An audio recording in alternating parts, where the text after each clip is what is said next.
ఈ లోకం అంతా మనం తక్కువగా చూడొచ్చు, కానీ నిన్ను నన్నే దేవుడు ఏర్పరచుకుంటాడు. ఎందుకంటే బలహీనలను బలపరచుటకు, వారిని సిగ్గుపరచుటకు, జ్ఞానం లేని వారిని, వెర్రి వారిని, మోగవారిని నేను ఏర్పరచుకుంటానని 1 కొరింథీ 26, 27, 28, 29 చదివినట్లయితే మరి పామరులైనటువంటి గొర్రెల కాపరులను దేవుడు ఏర్పరచున్నాడు. అలనాడు దావీదు కూడా తండ్రి మరి చూడలేదు, అన్నదమ్ములు ఆయన లెక్క చేయలేదు. మరి అక్కడ గొర్రెలు అడవిలో అరణ్యంలో గొర్రెలు కాసుకున్నటువంటి దావీదుని దేవుడు ఏర్పరచుకుని ఆయనకి రాజ్యాన్ని ఇచ్చి సింహాసనము ఏర్పాటు చేశాడు. అయితే ఈ యొక్క దేవుడు ఎందుకు పుట్టినాడంటే నశించిన దానిని వెనక రక్షించుటకు, నిన్ను నన్ను రక్షించుటకు. ఆయన ప్రేమ స్వరూపుడు, మరి యొక్క ప్రేమ స్వరూపుడు కాబట్టి ఆయన ప్రేమను చూపించి మన కొరకు ఆయన ప్రాణం పెట్టడానికి మరి మన అనావతారంగా ఈ లోకానికి వచ్చాడు.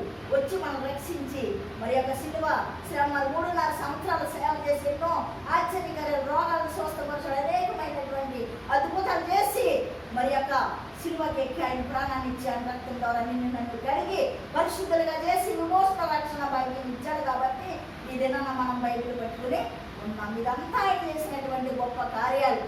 మరి యొక్క యేసు ప్రభువు అంత సత్యవంతుడు. అందుకే అంటాడు, నేనే సత్యము జీవము మార్గమునై ఉన్నానన్నాడు.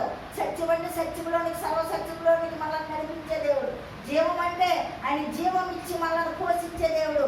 మార్గం అంటే మంచి మార్గాల్లో మనలను నడిపించే దేవుడు. కాబట్టి మన దేవుడు సత్యము జీవము మరి యొక్క మార్గమై ఉన్నానని ఆయన చెప్తున్నాడు. ఇమ్మానుయేలు మన దేవుడు యేసు ప్రభు అంటే ఇమ్మానుయేలు. ఇమ్మానుయేలు అంటే ఎల్లప్పుడూ నీకు తోడుండే దేవుడు, ఎల్లప్పుడూ నీ వెంటుండే దేవుడు, ఎల్లప్పుడూ నీ పక్కన నడిచే దేవుడు. నువ్వు కన్యతో ఉంటే నీ పక్క నుండి నిన్ను ఆదరిస్తాడు. నువ్వు వ్యాధిలో ఉంటే నిన్ను స్వస్థపరిచిపోయే దేవుడు. నువ్వు యొక్క అవమానాల్లో ఉంటే నీ అవమానాలు కొట్టివేసి, బిడ్డ నేను ఉన్నాను, ఈ అవమానాలను నీకు ఆశీర్వాదంగా మారుస్తున్నాను అంటాడు. నువ్వు మరి వాడిపోయిన శక్తి వలె సిగురించక ఎండిపోయిన నది వలె ఉన్నప్పుడు ఆ నదులను ఉపగింపజేసే దేవుడు, జీవజల ఊటలతో ఉపగింపజేసే దేవుడు, ఆ ఎండిపోయిన గోడ నుండి సిగరింపజేసే దేవుడు. పడిపోయినని బాధపడుతున్నావా కుమారుడా, కుమార్తె? నీకేమీ లేదు, నా వాళ్ళు లేరని చింతిస్తున్నావా? నేను సిగరింపజేస్తాను అంటున్నాడు. ఇదిగో నీ కొరిక నేను పుట్టి ఉన్నాను అంటున్నాడు. నువ్వు దుఃఖపడద్దు అంటున్నాడు. సంతోషకరమైన స్వార్థమానము నీకు తెలియపరచడానికే నేను వచ్చాను అంటున్నాడు. నిన్ను రక్షిస్తాను అంటున్నాడు. మరి నా వల్ల నాకు ఎవరు లేరు, నా అన్న వాళ్ళు లేరని దుఃఖిస్తున్నావా కుమార్తె, కుమారుడా? దుఃఖించొద్దు, నేను నీకున్నాను, ఆదరణకర్తగా నీకున్నాను.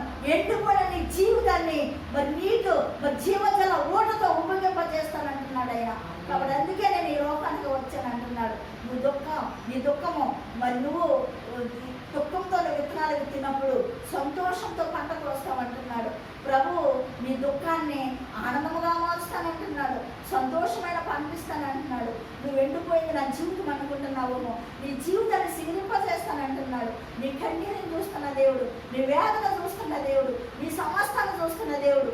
అందుకే ఆయన కన్యక మరియ గర్భమున ధరింపబడి ఈ లోకానికి వచ్చి నిన్ను నన్ను రక్షించడానికి, నువ్వు నేను నశించిపోకుండా రక్షించడానికి సర్వసత్యవంతుడుగా వచ్చి ఉన్నాడు. కాబట్టి అలాంటి దేవుణ్ణి మన జీవితాంతము మనం ఆయన పట్టుకుని ఉన్నప్పుడు నీకేది కూడా కొత్త ఉండదు.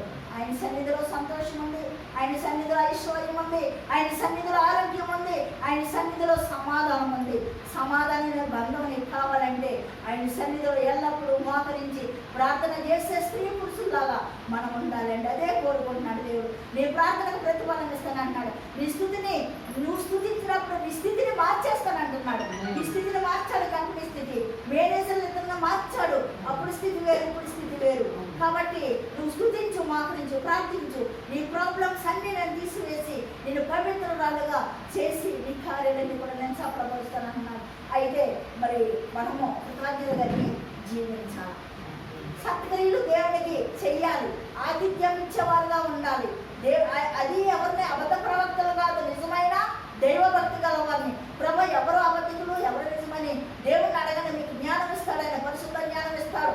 ఎవరు మోసం వల్ల ఎవరు నుంచి వాళ్ళు కూడా దేవుడు తెలియపరుస్తాడు. ఎందుకంటే చివరి దినాలు అనేక మంది అబద్ధ ప్రవక్తలు బయలుదేరారు ముక్తి కోసం, భక్తి కోసం కాదు.